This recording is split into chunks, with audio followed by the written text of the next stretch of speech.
నమస్కారం. ముందుగా అందరికీ ఉగాది శుభాకాంక్షలు. శ్రీ పరాభవ నామ సంవత్సరం మొత్తం ద్వాదశ రాశుల వారందరికీ ఏ విధంగా ఉంటుందో తెలుసుకుందాము. తెలియజేయడానికి మనతో పాటు ఉన్నారు ప్రముఖ ఆధ్యాత్మికవేత్త టీకేవి రాఘవన్ గురువు గారు ఉన్నారు. మాట్లాడదాం. నమస్కారం గురువు గారు. నమస్కారం. మీకు కూడా ఉగాది శుభాకాంక్షలు. మీరు ఎప్పుడూ ఆరోగ్యంగా ఉండాలని కోరుకుంటూ ముందుగా పరాభవాహ్వయం వందే. పరాభవనామ సంవత్సరం అనగానే పరాభవాలు జరుగుతాయనుకుంటారు.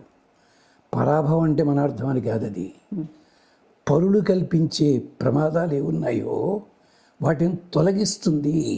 అది దాని అర్థం. నిజానికి పరాభవ శబ్దానికి పేరుది అదనమాట.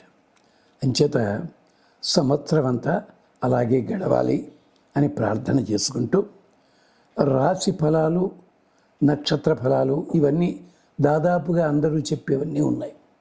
కానీ ఒక కొత్త విశేషం మనం ఇప్పుడు ప్రతి రాశికి కూడా చెప్పుకుందాం. తప్పకుండా. గురుగారు, శ్రీ పరాభవనామ సంవత్సరంలో మేషరాశి వారందరికీ సంవత్సరం మొత్తం ఏ విధంగా ఉంటుంది, ఎటువంటి జాగ్రత్తలు తీసుకోవాలి? మేషరాశి దాంట్లో అశ్విని నక్షత్రం, భరణి, కృత్తిక ఒకటో పాదం. ఈ నక్షత్రాలకు కూడా ప్రత్యేకమైన పేర్లు, ప్రత్యేకమైన విశేషాలు ఉన్నాయి. ఈ నక్షత్రాలన్నీ కూడా అగ్ని స్వరూపం. ఒకసారి అగ్నికి భయమేసి జింక రూపం ధరించి పారిపోతే నక్షత్రాలని దాంట్లో చేరాయి. అది విశేషం. అలాంటిది వీళ్ళకి ఆదాయం 11, వ్యయం 5. సంతోషపడతారు. ఆదాయం ఎక్కువ ఉంది, వ్యయం తక్కువ ఉంది. కానీ ఆదాయం అంటే మీరు ఎక్కువ శ్రమించే వచ్చేదన్నమాట. వ్యయం అంటే 10 మందితోటి హాయిగా కలుసుకుని పంచుకునేదని అర్థం. అంచేత దాన్ని ఏమన్నారు? రోగ ఆరోగ్యం అన్నాడు. ఆదాయం అంటే రోగమని, వ్యయం అంటే ఆరోగ్యమని ముందు శ్లోకం తీసేసారు ఈ మధ్యనే. అలా అట్టే పెట్టేం పర్వాలేదు. అది ఆదాయం, వ్యయం. రాజపూజ్యం 2, అవమానం 4. అంటే రాజపూజ్యం అంటే మీరు గౌరవించడం కాదు, మీరు చేసిన కృషికి తగిన సమయం లోపల గబుక్కుని పేరు రాకపోవచ్చు, కంగారు పడకండి. అది ఇక సంవత్సరం అంతా కూడా 50% అనుకూలంగా ఉండి 50% ప్రతికూలం కాదు, కానీ శ్రమ ఎక్కువ ఉంటుంది. అది గమనించండి. శ్రమిస్తూ ఉండండి, పరిశ్రమిస్తూ ఉండండి. దీర్ఘకాలిక ప్రయోజనాలు, ప్రణాళికలు అవన్నీ కూడా జయమవుతాయి. అంటే విత్తనం వేయగానే చెట్టు వచ్చేది, టైం పడుతుంది. అలాగే మీ ప్రయత్నాలకి మంచి ఫలితం వస్తుంది. కానీ మీరు అనుకున్నంత త్వరగా మాత్రం రాలేదని కంగారు పడవద్దు. అంతేకాదు సమాజంలో కీర్తి పెరుగుతుంది. దూర ప్రయాణాలు లాంటివి కూడా మీకు మంచి ఫలితం వస్తుంది. విద్యార్థులకి, ఉద్యోగస్తులకి కూడా మంచి జరగబోతోంది. ఇవన్నీ అన్ని పురాణాలు అన్నింటిలో ఉంటాయి. కానీ మిగిలిన చోట దొరకనివి చెప్తానని చెప్పాను కదా, దానికోసం చెప్పుకుందాం. దశావతార స్తోత్రము, వెంకటేశ్వర సుప్రభాతాన్ని, వెంకటేశ్వర స్తోత్రాన్ని. దశావతార స్తోత్రం వెంకటేశ్వర సుప్రభాతంలో కూడా ఉంది. ఎలాగా? కూర్మావతారం ఎత్తావు, ఏదో మరో అవతారం ఎత్తావు, ఆ శ్లోకం చూసుకోండి, అది శ్రద్ధగా చదువుకోండి.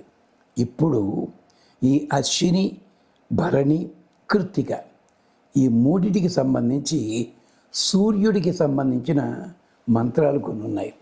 దాన్ని మీరు ఏమీ కష్టపడక్కల. ఓపిక ఉంటే పెందరాళ్ళు లేచి స్నానం చేసి తులసి కోట దగ్గర దీపం పెట్టండి. 4 జీడి పలుకులు అక్కడ పెట్టి సూర్యుడికి ఆరాధన చేయండి. అశ్విని నక్షత్రం వారు ఓం వరదాయ నమః, ఓం వరదాయ నమః అది 11 సార్లు కానీ 108 సార్లు కానీ చదువుకోండి. ఆదివారాలప్పుడు పరవాన్నం నివేదన చేయండి సూర్యుడికి. ఇది సంవత్సరం అంతా చేయండి, క్షేమం కలుగుతుంది. ఇదేమిటి? అశ్విని నక్షత్రం వాళ్ళకి ఓం వరదాయ నమః. రెండవది ఓం సప్తాశ్వ ధురంధరాయ నమః. 7 గుర్రములు కట్టుకున్న అలాంటి మంచి బండి మీద వచ్చేవాడా అని. ఇది అశ్విని దేవత, అశ్విని నక్షత్రం ఉన్న వాళ్ళకి ఇది బాగా ఉపయోగిస్తుంది. అది గమనించండి. తర్వాత తరువాతి వాళ్ళు ఎవళ్ళంటే ఇది భరణి నక్షత్రం. భరణికి సంబంధించి వాళ్ళకు కూడా 2 మంత్రాలు ఉన్నాయి. ఏమిటా మంత్రాలు? ఓం కల్కి రూపధరాయ నమః, ఓం కల్కి రూపధరాయ నమః తమాషా ఇది కూడా సూర్యుడికి ఆరాధన చేయొచ్చు. లేదా ఒక తెల్ల గుర్రం బొమ్మ ఇంట్లో గోడకు అతికించి దానికి దండం పెట్టుకు బయటికి వెళ్ళండి, క్షేమం కలుగుతుంది. కల్కి రూపధరాయ నమః. ఇంకొకటి భరణి వాళ్ళకి ఓం కఠోర ధామ్నే నమః.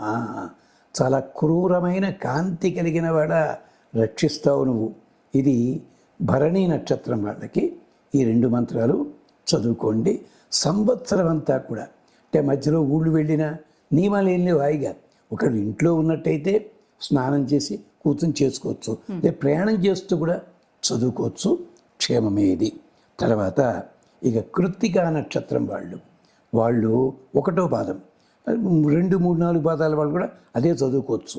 కృత్తికా నక్షత్రం ఏమిటంటే ఓం శాంగధరాయ నమః, ఓం దివాకరాయ నమః. సూర్యుడికి శాంగధరాయ నమః, దివాకరాయ నమః. విష్ణువు చేతిలో ఉండే విల్లు శాంగం అంటారు దాన్ని.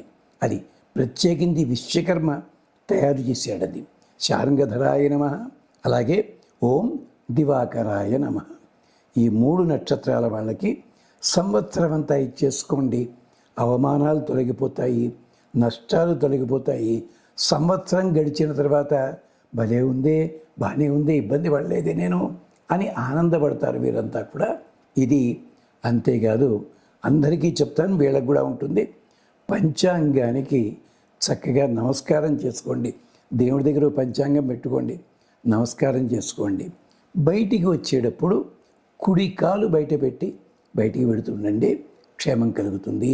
ఇది మేషరాశి వారికి. పరాభవనామ సంవత్సరం ఇద్వత్సరం అని పేరు. దీనికి అధిపతి ఎవరు అంటే అనలుడు, అగ్ని. ప్రత్యేకించి ఈ సంవత్సరం వెండితో చేసిన విగ్రహానికి ఆరాధన కానీ, వెండిని దానం ఇవ్వడం కానీ చేస్తే మంచిది.